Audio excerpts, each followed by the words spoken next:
اعوذ باللہ من الشیطان الرجیم بسم اللہ الرحمن الرحیم یاسین والقرآن الحکیم انک لمن المرسلین علی صراط مستقیم تنزیل العزیز الرحیم لتنذر قوما ما انذر آباؤهم فهم غافلون لقد حق القول على اکثرهم فهم لا یؤمنون۔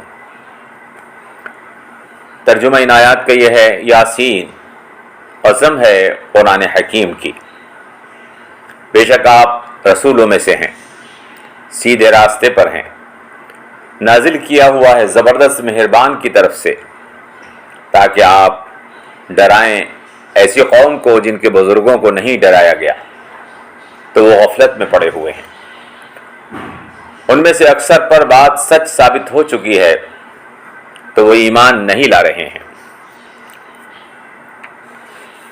محترم حضرات، آج کے درس میں آپ کو صرف ایک بات بتانی ہے، اور وہ یہ کہ یاسین کا کیا مطلب ہے۔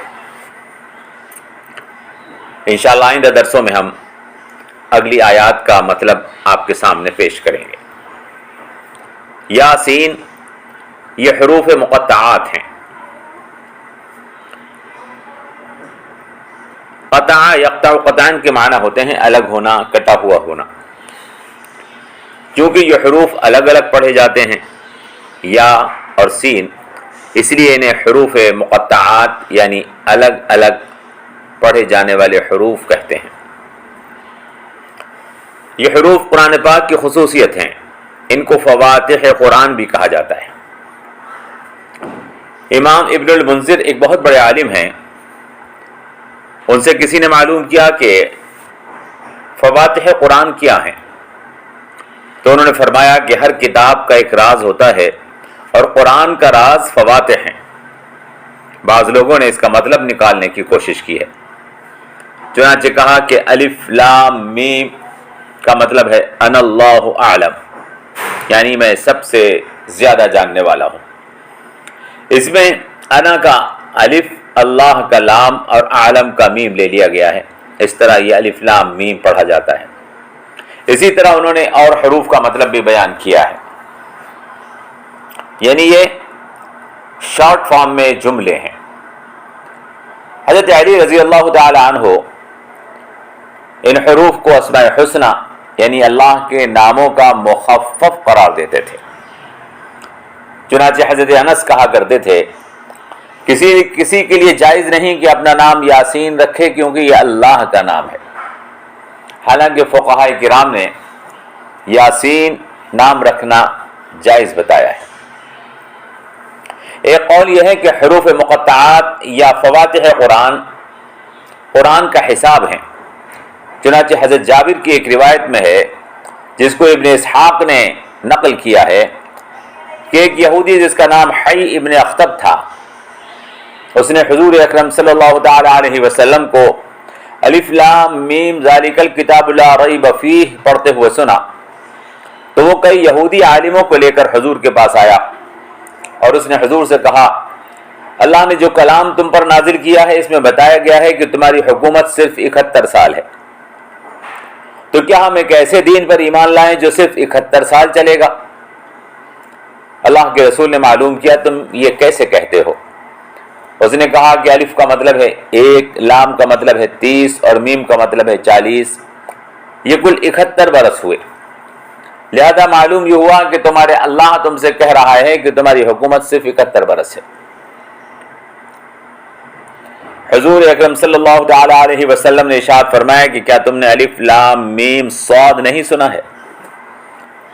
وہ بولا کہ یہ تو اور زیادہ سخت ہے، اس کا مطلب یہ ہے کہ تم 161 سال حکومت کرو گے۔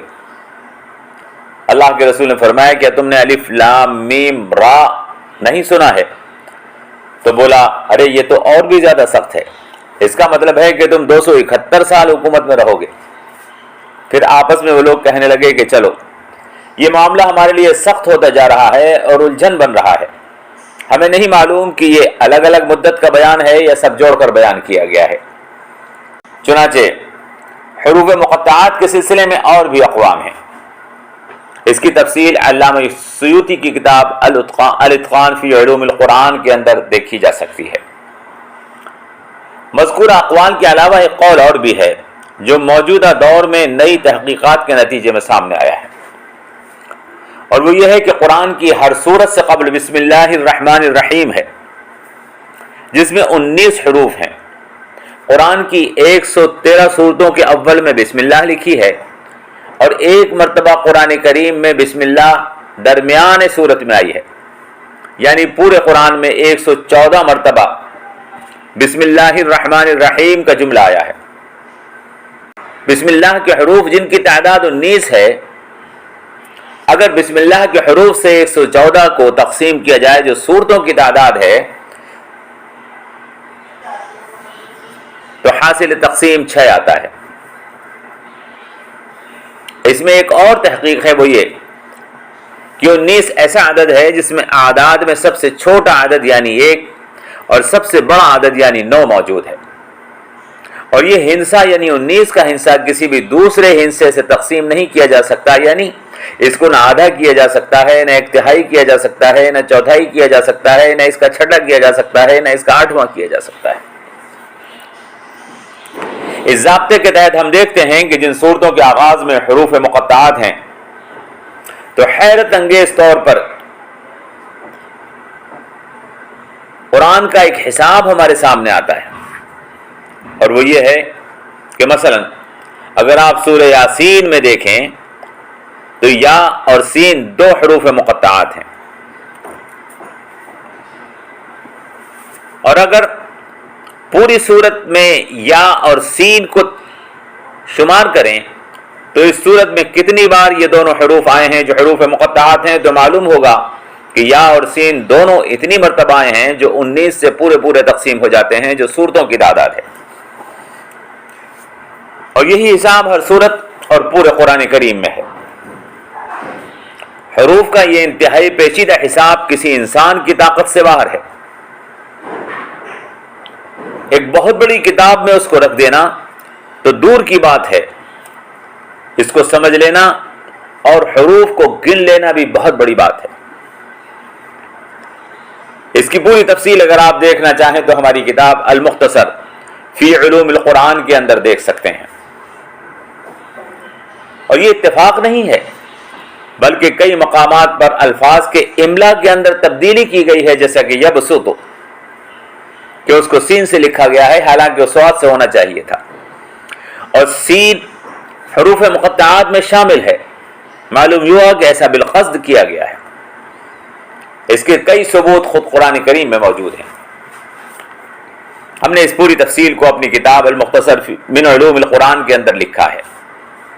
الغرض اس تحقیق سے یہ بات ثابت ہوتی ہے کہ قرآن کریم اللہ تعالیٰ کا ایسا معجزانہ کلام ہے کہ جس کے اندر پوشیدہ رازوں سے قیامت تک پردہ اٹھایا جاتا رہے گا۔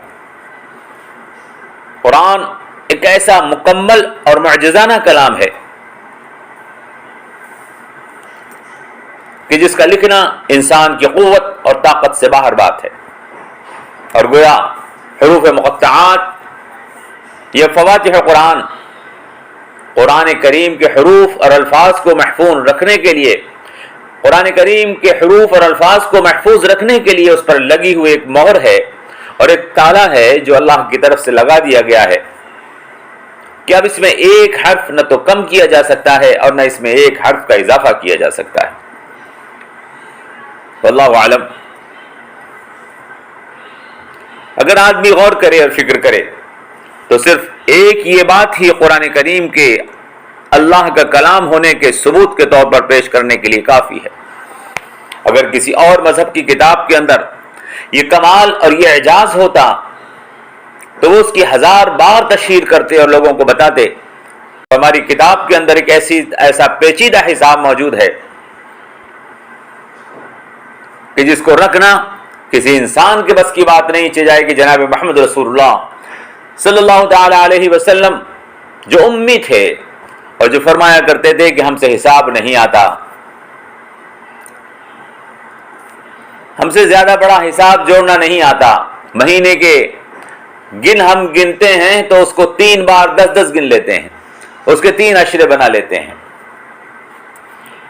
انہوں نے جو کتاب اللہ کے کلام کے طور پر ہمارے سامنے پیش کی ہے، وہ ایک ایسی عجیب کتاب ہے کہ اس کے اندر جو پیچیدہ حساب ہے، اس حساب کو سمجھ پانا بھی انسانی عقل اور وہم و گمان سے پرے بات ہے، چاہے کہ اس کے اندر موجود کر دینا۔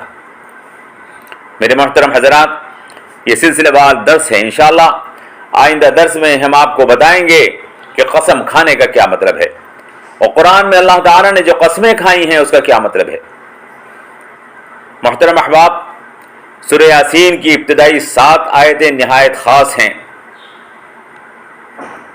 اور ان کی تفصیل بہت زیادہ ہے۔ غالباً انہی آیات کی وجہ سے یاسین کو قلب قرآن یعنی قرآن کا دل کہا گیا ہے۔ امید ہے کہ قرآن کے کمالات اور عجائبات کو آپ معلوم کرنا پسند کریں گے، مگر اس کے لیے آپ کو تمام درسوں کو نہایت توجہ کے ساتھ یاد رکھنا ہوگا اور بار بار سننا ہوگا۔ قرآن اللہ کا ایسا کلام ہے جو عقل کو حیران کر دیتا ہے اور دل اس سے متاثر ہوئے بغیر نہیں رہتا، لیکن اس کے لیے ضروری ہے کہ انسان اپنے اندر طلب ہدایت پیدا کرے۔ سورہ یاسین اور اس کی تفسیر سننے سے پہلے اپنے قلب کا ہمیں جائزہ لینا ہوگا۔ اگر ہمارا دل تعصب اور نفرت اور ذاتی مفادات سے پاک ہوتا ہے اور ہدایت کی سچی طلب ہمارے دل میں پیدا ہوتی ہے تو یقین رکھیں قرآن کریم کو پڑھنے والا کبھی ہدایت سے محروم نہیں رہتا ہے۔ اللہ سے دعا کیجیے اللہ تبارک و تعالی ہمیں ہدایت حاصل کرنے کی توفیق عطا فرمائے اور قرآن کریم کے فہم کو اپنے دل میں بٹھانے اور اپنے دماغ سے سمجھنے کی توفیق عطا فرمائے۔ والسلام علیکم ورحمۃ اللہ وبرکاتہ۔